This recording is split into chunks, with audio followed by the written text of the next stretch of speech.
Pues hoy vamos a hablar entonces del mensaje número 8, estableciendo límites para la seguridad de la iglesia, ¿verdad? Es un tema muy interesante. Y yo quiero darle una muy breve introducción.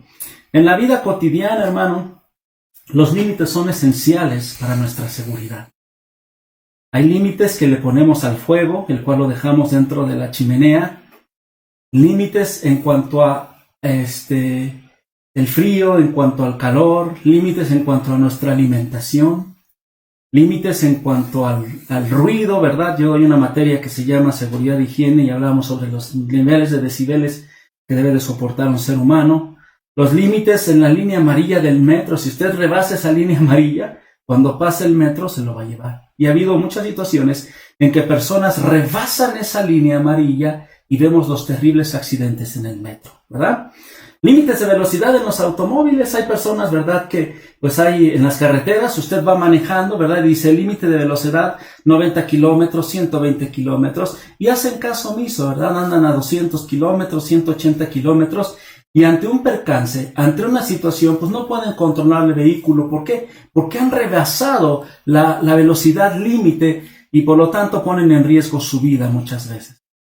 Y de esto es que todos estos límites son para preservar nuestra salud, son para preservar nuestra vida, son para preservar nuestro bienestar.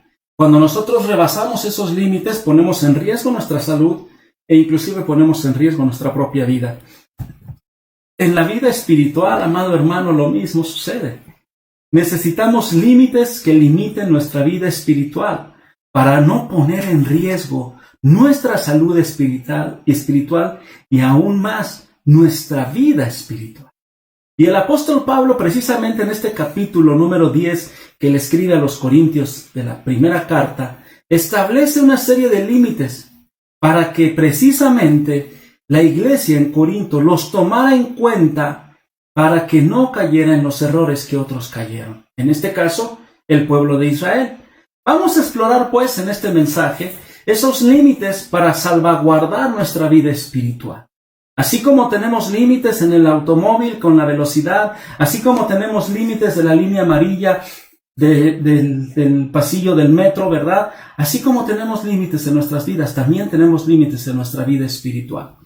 Y yo quiero tocar el primer punto y quiero decirte que según lo que acabamos de comentar, ¿verdad? El punto número 1 para mí, los límites espirituales normalmente tienen una referencia. ¿Sí? O sea, normalmente nos ponen un ejemplo para que no te pase como tal, para que no te pase como cual. Y en el caso de este es el pueblo de Israel. Entonces, los límites espirituales normalmente tienen una referencia. En el caso de la iglesia de Cristo es el pueblo de Israel. Todo lo que aconteció al pueblo de Israel fue registrado. El Espíritu Santo lo dejó en el Antiguo Testamento. ¿Para qué? Para que tú y yo tuviésemos esa referencia. ¿Sí? Ellos rebasaron muchas veces los límites y ellos pagaron las consecuencias de rebasar esos límites. Vamos a 1 Corintios, capítulo 10, y vamos a ver del verso 1 al verso 5. Estos son los primeros 5 versículos que abarcan mi primer punto. La palabra de Dios dice así. Dice: porque no quiero, hermanos, que ignoréis que nuestros padres todos estuvieron bajo la nube y todos pasaron el mar. Y todos en Moisés fueron bautizados en la nube y en el mar. Y todos comieron el mismo alimento espiritual. Y todos bebieron la misma bebida espiritual, porque bebían de la roca espiritual que los seguía, y la roca era Cristo, la roca de Oreb. Verso 5, pero de los más de ellos no se agradó Dios, por lo cual quedaron postrados en el desierto. Murieron en el desierto. Rebasaron los límites que vamos a ir analizando paralelamente junto con lo que Pablo le dice a los Corintios. Entonces, hermano, pues aquí estamos hablando, Pablo empieza a hablarles a la iglesia en Corinto del pueblo de Israel. Y empieza a decirles la similitud que tiene el pueblo de Israel con la iglesia. Y también les empieza a decir que el pueblo de Israel le fueron establecidos límites, esos límites fueron rebasados y ellos pagaron la consecuencia. Escuche, prácticamente la generación que salió de Egipto, liberada con mano poderosa de parte de Dios, no entró a la tierra prometida. Murieron en el desierto, ¿verdad? Y aquí el apóstol Pablo está presentando esos impecables antecedentes del pueblo de Israel en el desierto, y que tú y yo también debemos considerar como hijos de Dios estos antecedentes que están en el desierto. Ellos habían experimentado con toda claridad, el pueblo de Israel, la guía de la mano de Dios. Fueron testigos de una milagrosa liberación al cruzar el mar en seco. Los hijos de Israel experimentaron el tener en Moisés a un agente de liberación, así como la iglesia tenemos en Cristo a nuestro libertador. Fueron alimentados con la misma comida espiritual y sustentados con la misma agua espiritual que era la roca. Aquí Pablo dice, era Cristo, esa peña de Oreb de la cual el pueblo de Israel obtenía esa agua, era Cristo. Ese alimento espiritual venía del cielo, el maná que les fue suplido a los pueblos de Israel, a los israelitas en el desierto, venía directamente del cielo. Jesús dice en el Nuevo Testamento, yo soy el maná que descendió del cielo. Entonces nosotros, tanto como nosotros como el pueblo de Israel, teníamos el mismo alimento, el mismo sustento, el mismo libertador, el mismo proceso por el cual habíamos pasado. Pero, lamentablemente, los israelitas fue un pueblo que tuvo como resultado la muerte en el desierto. No llegó a la tierra prometida. No llegó, ¿por qué? Porque eran rebeldes, porque eran desobedientes, porque rebasaban los límites que Dios les ponía. Y entonces la experiencia de Israel con respecto a la experiencia de la iglesia es muy similar. Israel fue liberado de la esclavitud de Egipto. Egipto simboliza y representa el mundo. Israel fue liberado de la tiranía de Faraón. ¿Quién es Faraón? Para nosotros es el diablo, el enemigo, ¿verdad? Ellos fueron liberados de Egipto, ellos cruzaron por el desierto, atravesaron el Mar Rojo, eso simboliza el bautismo para nosotros como cristianos, ¿verdad?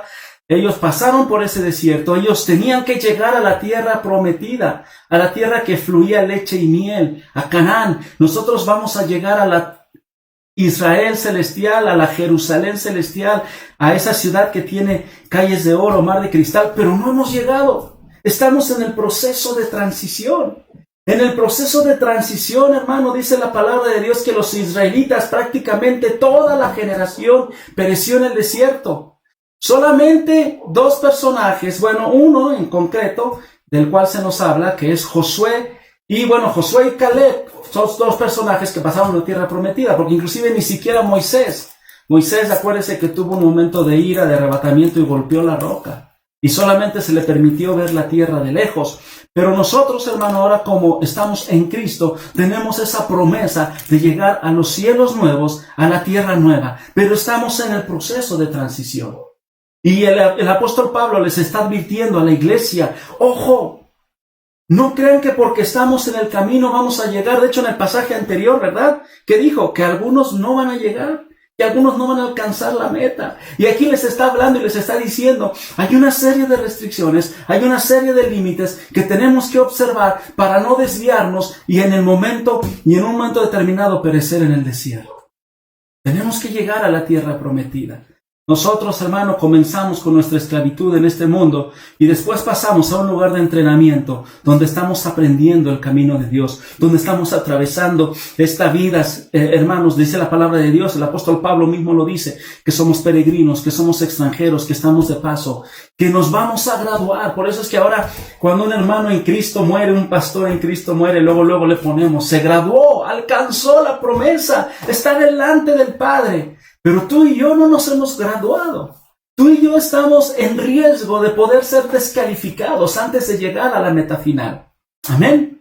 Así que algo bien importante, el primer punto, ojo hermano, tú y yo tenemos que establecer y tener conciencia de que los límites normalmente tienen una referencia, y esa referencia para este caso es el pueblo de Israel. Y triste y lamentablemente el pueblo de Israel en la mayoría de sus generaciones que estaban con Moisés no pasaron a la tierra prometida. Fueron pocos, muchos murieron en el desierto, ¿verdad? Así que bueno, hermano, tenemos que tener conciencia de ello. Amén. Para eso el apóstol Pablo les está diciendo a la iglesia en Corinto, aguas, cuidado, cuidado. No nos vaya a pasar como le pasó al pueblo de Israel. De hecho, todo eso fue escrito para que nosotros tomemos y aprendamos de ello. ¿Sí? Bien, punto número 2 de mi mensaje. Número 1, los límites tienen una referencia. Esa referencia es Israel. Número 2, ¿cuáles fueron, pues, esos límites de los cuales está hablando el apóstol Pablo? Aquí en Corintios habla solamente de 5, pero en las demás cartas vamos a estar viendo que hay más límites, que hay más situaciones que nosotros tenemos que observar. ¿Ven? Bien, entonces, en Primera de Corintios, vamos a ver en el capítulo 10, verso 6, cuáles son esos límites que estableció Pablo a la iglesia. Vamos a leer del 6 al 10. ¿Vale? Ponga mucha atención conmigo. Mas estas cosas sucedieron como ejemplos para nosotros. Vuelve a referir Pablo, Israel es nuestro ejemplo. ¿Para qué? Para que no codiciemos cosas malas. Primer límite, primer prohibición, codicia, como ellos codiciaron. Ni seáis idólatras, segundo límite, segunda prohibición, idolatría, como algunos de ellos, según está escrito. Se sentó el pueblo a comer y a beber y se levantó a jugar. Verso 8, ni forniquemos, inmoralidad sexual, pecados sexuales, siguiente límite, como algunos de ellos fornicaron y cayeron en un día 23,000.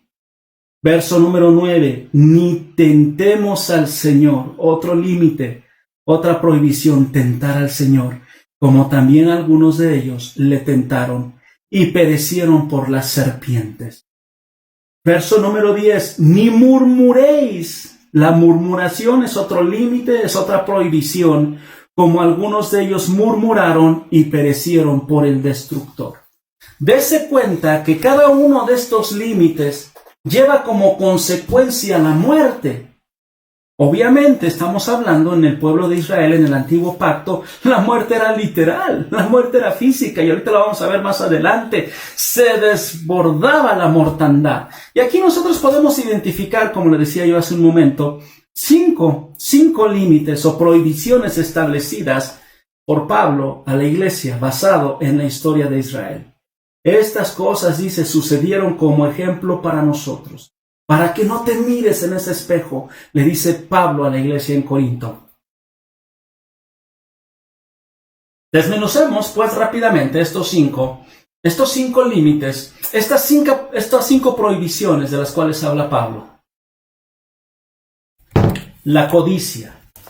Ay, amado hermano, si tenemos un mundo hoy con una característica, es la codicia. La codicia que ha hecho de nuestra sociedad una sociedad totalmente dispareja, una sociedad totalmente injusta. Los que codician, los que acaparan, tienen no solo para vivir ellos, sino para vivir las generaciones y las generaciones de sus generaciones. La codicia, hermano, es una de las tentaciones más comunes del hombre desde la antigüedad, pero en este tiempo, hermano, cuanta más gente es codiciosa, cuanta más gente es ambiciosa, cuanto más gente es avara. El apóstol Pablo, venimos, ¿verdad?, de decirle que le decía a los corintios, ¿cómo es que no quieren participar del evangelio? ¿Cómo es que no quieren sostener a los obreros, a los misioneros? ¿Cómo es que cuestionan esas cosas? ¿Por qué? Porque la gente codiciaba, quería todo para sí, para vivir, para ellos. Primero ellos, después ellos y al último ellos. ¿Sí?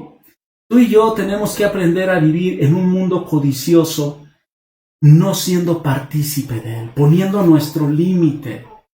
Entendamos, hermano, que la codicia y sobre todo la codicia de las cosas malas, como dice aquí el apóstol Pablo, nos lleva a la muerte, nos lleva a la destrucción, nos lleva a ser hombres ambiciosos, codiciosos, ávaros, egoístas, egocéntricos, que solamente pensamos en nuestro bienestar. Mira cómo el apóstol Pablo le exhorta a Timoteo en primera carta a Timoteo, capítulo 6, verso 8, respecto a este tema. Así que, nos dice a través de esta carta Pablo también, teniendo sustento y abrigo, estemos contentos con esto. porque los que quieren enriquecerse caen en tentación y lazo, y en muchas codicias necias y dañosas que hunden a los hombres en destrucción y perdición. Conténtese con lo que Dios le da. Conténtese con su casita, con su carrito, con lo que Dios le dé. No sea codicioso, porque este es algo que es una tentación, es un lazo que lo va a atrapar y que lo va a llevar a la destrucción y que lo va a llevar a la muerte, a la perdición. Porque la raíz de todos los males, dice Pablo ahí en el verso 10, es el amor al dinero, el cual, codiciando a algunos, fíjese, está hablando a la iglesia de Cristo que era codiciosa, se extraviaron de la fe. Y es que una cosa es que tú seas bendecido y seas prosperado por Dios, y otra cosa es que esa bendición y esa prosperidad te aparten de Dios. Y fueron traspasados de muchos dolores, dice, porque al final del día las riquezas, la codicia, la amargura del corazón, ¿verdad?, va a destruir a esas personas que son ávaras, que son codiciosas. Es la raíz de todos los males, el amor al dinero, el codiciar las cosas materiales. Y aquí el apóstol Pablo dice, el cual codiciando a algunos, ¿qué quiere decir? Que algunos cristianos rebasaron ese límite. Yo no te estoy diciendo que no seas emprendedor, que no trabajes, que no busques mejorar. No, yo te estoy diciendo que no te dejes gobernar y dominar por la codicia, porque algunos se extraviaron de la fe. Déjeme decirle que no es una, sino son muchas historias en las iglesias en las cuales los hermanos se acercan a los pastores y ayúdenme a orar por este negocio, y ayúdenme a orar porque aumenten las ventas, y ayúdenme a orar porque en este otro proyecto me vaya bien, y porque me den este otro trabajo, y porque me den este otro ascenso. Y ahí está el pastor orando, y cuando viene la bendición, uno ya no vuelve a ver al hermano. ¿Por qué? Porque ahora se siente rico, se siente poderoso, siente que ya no necesita de Dios. Y convertimos una bendición en una maldición. El apóstol Pedro dice, hermano, deseo que seas prosperado en todo, así como prospera tu alma.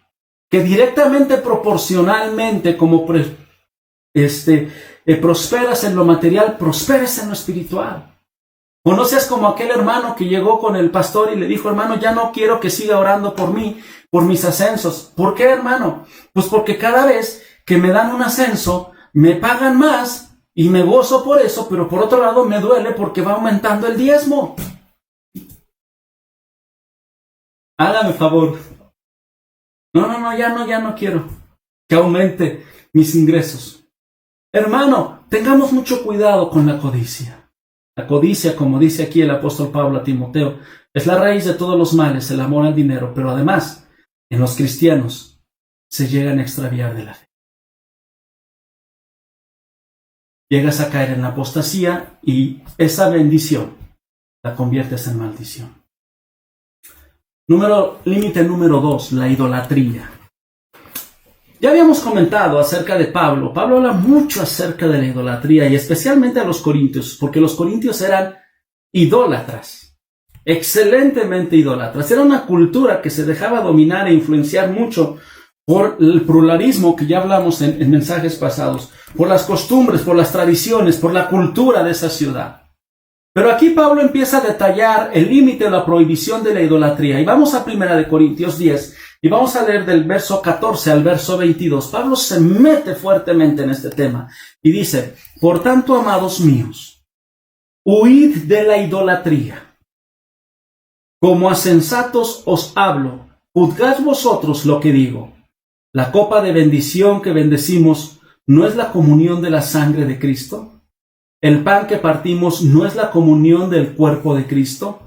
Siendo uno solo el pan, nosotros como ser muchos somos un cuerpo, pues todos participamos de aquel mismo pan. Verso 18. Mirad a Israel según la carne. Los que comen de los sacrificios, ¿no son partícipes del altar? ¿Qué digo pues? ¿El ídolo es algo, o que sea algo, o lo que se le sacrifica a los ídolos? Antes digo que lo que los gentiles sacrifican, a los demonios los sacrifican, y no a Dios. Y no quiero que vosotros os hagáis partícipes con los demonios. No podéis beber la copa del Señor y la copa de los demonios. No podéis participar de la mesa del Señor y de la mesa de los demonios. ¿O provocaremos a celos al Señor? ¿Somos más fuertes que Él?, pregunta Pablo. Mire, Pablo insiste en este tema porque los corintios decían que ellos eran libres y que esa libertad les daba ocasión de participar de estos rituales. Ellos eran libres en Cristo, como hoy muchos cristianitos dicen. Yo soy libre en Cristo. Y al ser libre tengo derecho a pecar. Hay algunos que, por ejemplo, dicen, tengo yo la facultad de pecar porque Jesús ya pagó por mis pecados. Otros dicen, yo soy libre y tengo la libertad de hacer lo que se me dé la gana. Efectivamente, dice Pablo, pero no todo te conviene y no todo te edifica. Y en la cuestión de los ídolos te dice, ¿sabes qué estás haciendo? Estás participando de las cosas de las tinieblas. Estás ofreciendo cosas a los demonios. Estás participando de los demonios. Y por muy libre que seas, esto no te lo va a permitir el Señor. Rápidamente, aquí Pablo ya les había exhortado acerca de la idolatría, pero aquí les da una serie de pasos muy concretos acerca de la idolatría. Y el primer paso es huir de la idolatría. Primero que nada, Pablo les dice, sálganse ya de esos rituales. No participen de esos rituales.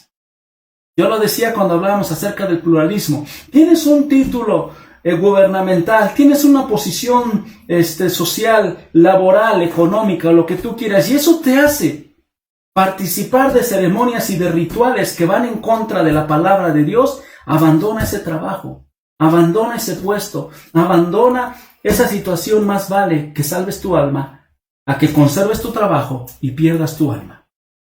Porque ahorita vamos a ver las consecuencias de la idolatría. Segundo, les empieza a dar una reflexión. Reflexiona profundamente sobre el tema. ¿Qué no te das cuenta que lo que estás ofreciendo a los ídolos realmente lo estás ofreciendo a los demonios? ¿Qué no te das cuenta que estás abriendo una puerta para tener comunión con el reino de las tinieblas y tú perteneces al reino de Dios? No puedes participar de la cena del Señor y de la mesa de los demonios. No puedes combinar las dos cosas, por muy cultural que sea. Ay, pastor, pues son los antepasados aztecas y son... Hace un tiempo nosotros hicimos un viaje a unas zonas arqueológicas de los muchos viajes y ahí venimos con nuestro calendario maya y algunas cosas. Y un día el Señor nos habla y ¿sabes qué? Echen eso a la basura. ¿Qué cultura ni qué cultura? Es sacrificio a los demonios. Todo lo que hay detrás de eso. No podemos participar, y el apóstol Pablo les está diciendo y les explica que lo que sacrifican los paganos se lo sacrifican a los demonios, no a su deidad, a los demonios. Vamos a Deuteronomio 32:16. El apóstol Pablo está refiriendo esta cita y les dice, les despertaron a celos con los dioses ajenos, habla del pueblo de Israel. Lo provocaron a ira con abominaciones. ¿Cómo provocamos a ira a nuestro Dios? Verso 17. Sacrificaron a los demonios y no a Dios, a dioses que no habían conocido, a nuevos dioses venidos de cerca que no habían temido vuestros padres.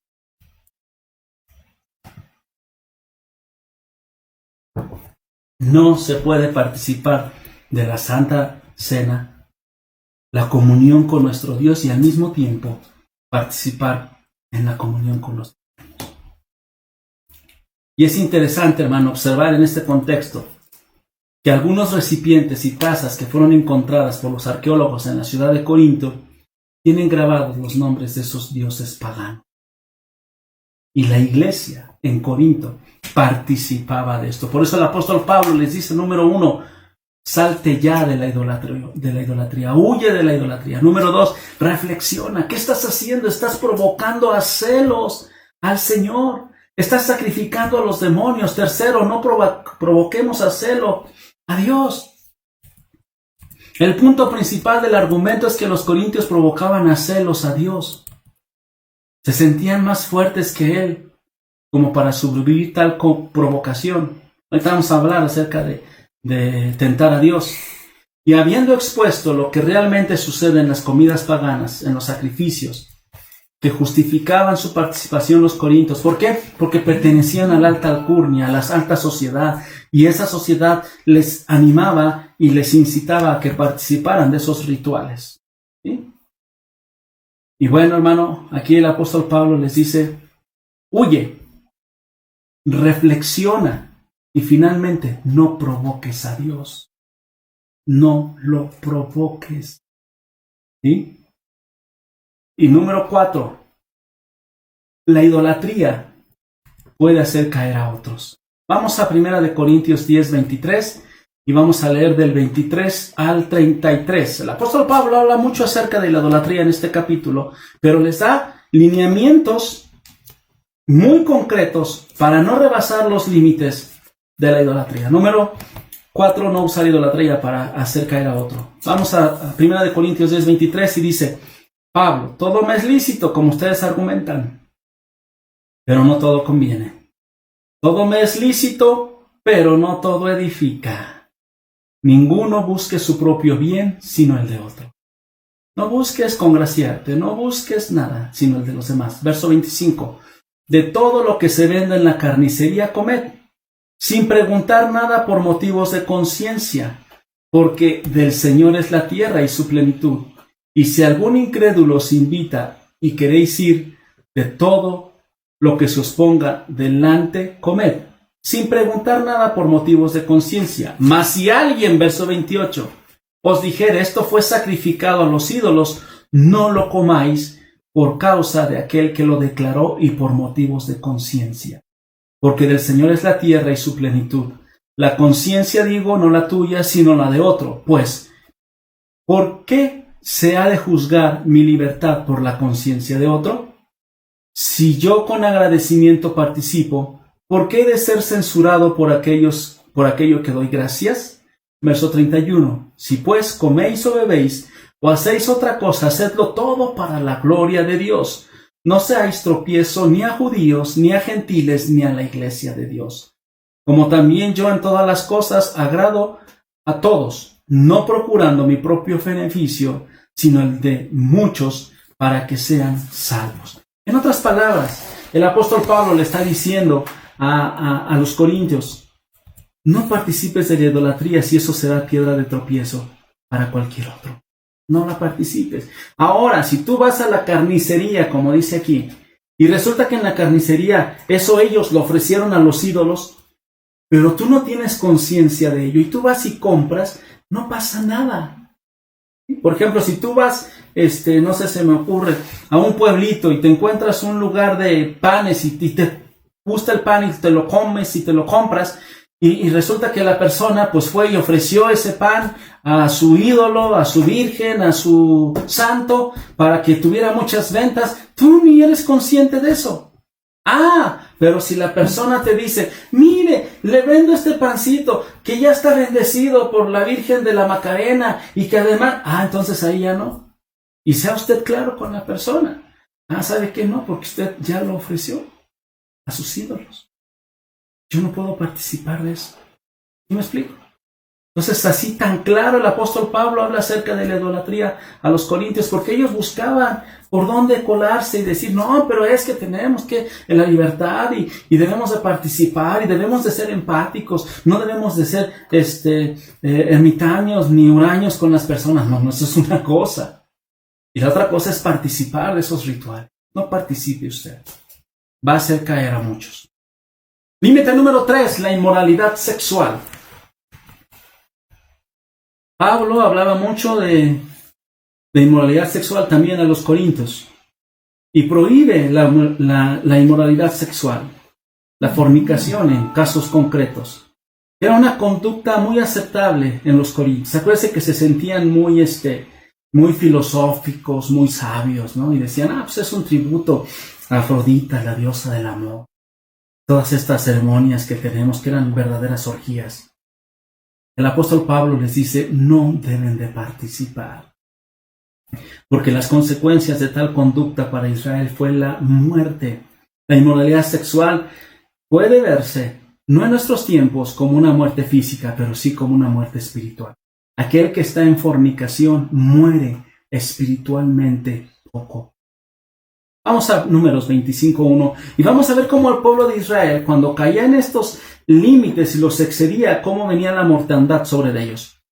Números 25:1 dice: moraba Israel en Sittim, y el pueblo empezó a fornicar con las hijas de Moab, con las moabitas. Fornicar, tener relaciones sexuales, las cuales invitaban al pueblo a los sacrificios de sus dioses. ¿Por qué no fornicar? ¿Por qué no involucrarse? Porque primero es la fornicación y después es la idolatría. Ya que fornicaban los israelitas con ellas, los llevaban a ofrecer sacrificio a sus dioses. Y el pueblo comió y se inclinó a sus dioses. Así acudió el pueblo a Baal Peor, y el furor de Jehová se encendió contra Israel. Porque un límite lleva a otro. La fornicación los llevó a la idolatría. Y entonces la ira del Señor se desató. Viene cómo se desató, pero vámonos rápidamente al verso 9 de Números 25. De esa ira, nada más murieron 25,000. Y murieron de aquella mortandad 25,000. Si hiciéramos ahorita una cuenta de cuántos cristianos están muriendo por vivir en fornicación, por estar pecando en contra de su cuerpo, nos iríamos de espalda. Una muerte espiritual. ¿Y sabe qué? Lo más triste es que muchas veces las personas están en esa muerte espiritual y ni cuenta se dan. Hace poquito escuchaba yo un mensaje de un hermano que hablaba acerca de Sansón. Y una de las cosas que me llamaba la atención es que Sansón ni siquiera se dio cuenta que el Espíritu de Dios ya no estaba. Acuérdese que Sansón era un hombre dado a la fornicación. Tenía una mujer, tenía otra, andaba con una filistea, se dejó su consagración a Dios, perdió su voto con el Señor y perdió su comunión con Dios, y el Espíritu Santo se había apartado de él, y él ni en cuenta. La fornicación, hermano, los pecados de inmoralidad sexual son cosas que apartan a las personas de Dios, y ellas ni cuenta se dan de que ya están muertas espiritualmente hablando. Es tan tremendo ese límite del cual vamos a hablar más adelante con detalle. Límite número 4, o prohibición número 4, no tentar a Dios. Tentar a Dios también trae una terrible condenación. Hoy cuanto más personas dicen, Dios no existe, es solo una manipulación.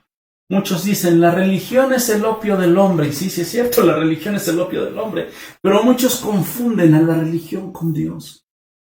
Tentar a Dios es negar su existencia, su poder. Eso es tentar a Dios. Vamos a Números 21:5 y vamos a ver cómo el pueblo tentó a Dios y el pago que recibió. 21:5. Y habló el pueblo contra Dios y contra Moisés.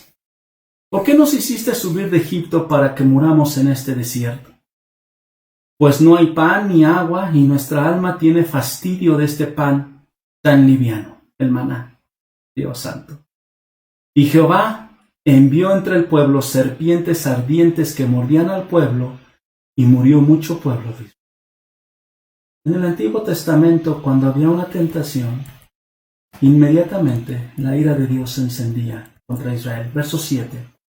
Entonces el pueblo vino a Moisés y dijo, hemos pecado por haber hablado contra Jehová y contra ti, por haber tentado a Dios. Ruega a Jehová que quite de nosotros estas serpientes. Y Moisés oró por el pueblo, y Jehová dijo a Moisés, hazte una serpiente ardiente, y ponla sobre una asta, y cualquiera que fuere mordido y mirare a ella, vivirá.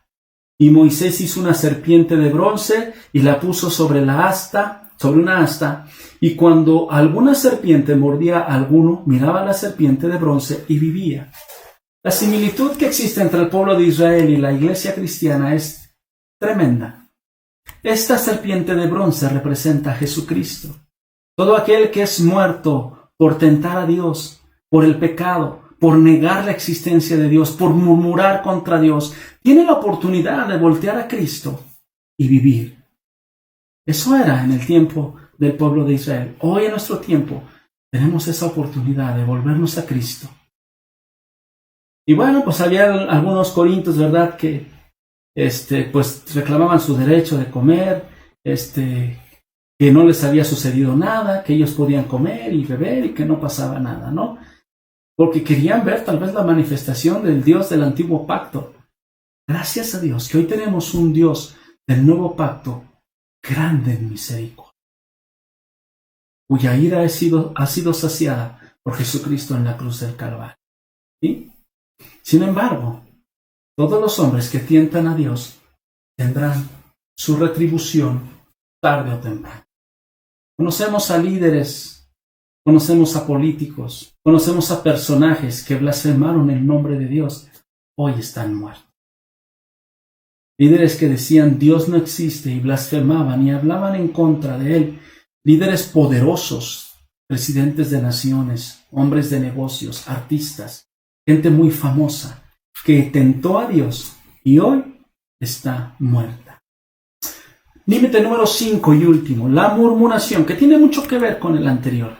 Pero aquí estamos hablando de una murmuración. Murmurar significaba precisamente lo que había dicho Pablo en el capítulo anterior. Hablar en contra de él.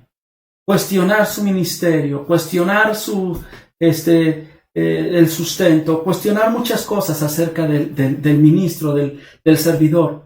Vamos a Números, como también el pueblo de Israel murmuraba en contra de los líderes de Israel. Vamos a Números 14:1 y vamos a ver qué fue lo que pasó. Entonces toda la congregación gritó y dio voces, y el pueblo lloró aquella noche. Y se quejaron contra Moisés y contra Aarón, contra los líderes, todos los hijos de Israel, y les dijo toda la multitud: ojalá muriéramos en la tierra de Egipto, o en este desierto, ojalá muriéramos. Esas tremendas murmuraciones. ¿Y por qué nos trae Jehová a esta tierra para caer a espada, y que nuestras mujeres y nuestros niños sean por presa? ¿No sería mejor volvernos a Egipto? Se estaban quejando. Se estaba quejando el pueblo de Israel y se estaba quejando contra Moisés, contra Aarón, ¿verdad? Y bueno, también vemos cuando Ana y Aarón se quejan contra Moisés y cuestionan su liderazgo, dice que vino inmediatamente lepra sobre ellos porque murmuraban.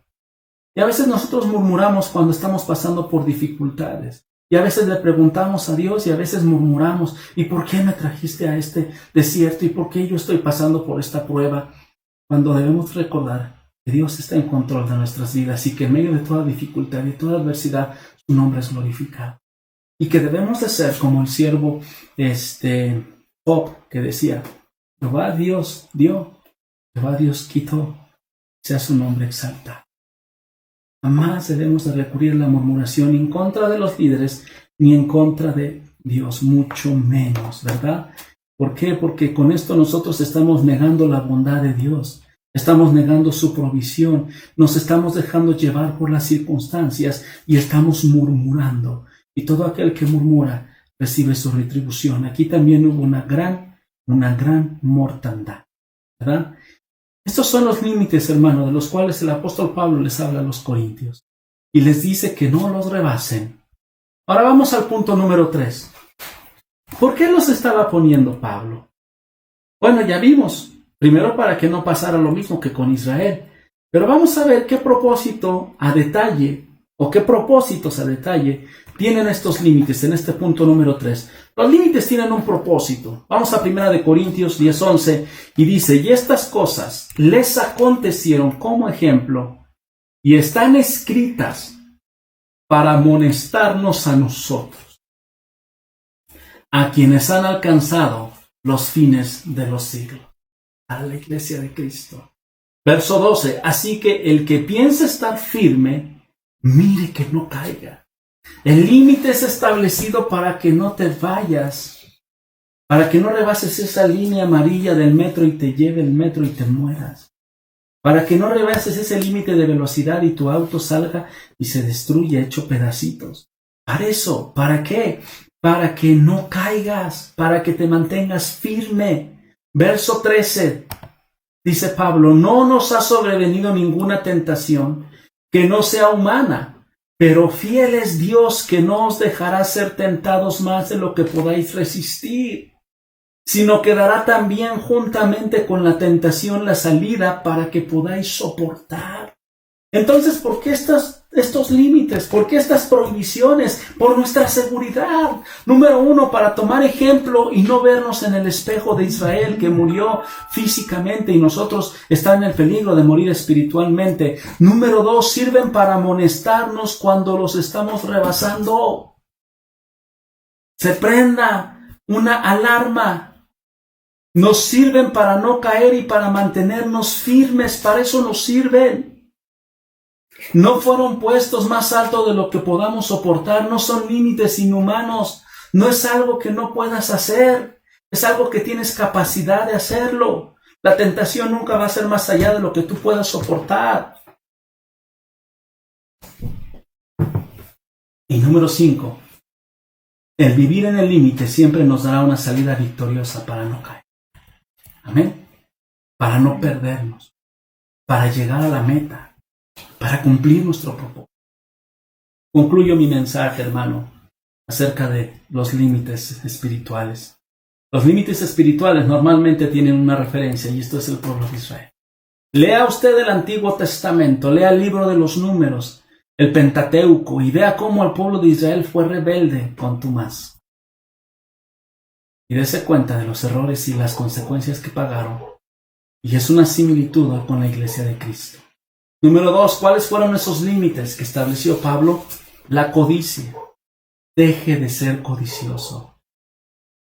Pídale a Dios. Dios le bendice, Dios va a bendecir su vida, su trabajo, pero también sea generoso. Sea generoso en sus ofrendas, en sus diezmos, en sus apoyos hacia los demás. Hágalo con alegría, con desprendimiento. 3, número 2, la idolatría. Ya deje la idolatría. Idolatría textual e idolatría también intelectual. Deje de seguir a los hombres. La inmoralidad sexual. El pecado sexual, la inmoralidad lleva a que se aparten muchas personas del camino de Dios. No ande tentando a Dios. No ande quejándose. No ande murmurando. Número 5. Los límites, recuerde, tienen un propósito. Tomar ejemplo y vernos en ese espejo. Véase en ese espejo. Sirve para amonestarnos cuando los estamos rebasando. Es una alarma. Nos sirven para no caer y para mantenernos firmes. Y no fueron puestos más altos de lo que podamos soportar. Ninguna tentación va a rebasar nuestra capacidad. El vivir en estos límites nos dará una salida victoriosa para no caer y mantenernos firmes en el camino. Dios le bendiga grande.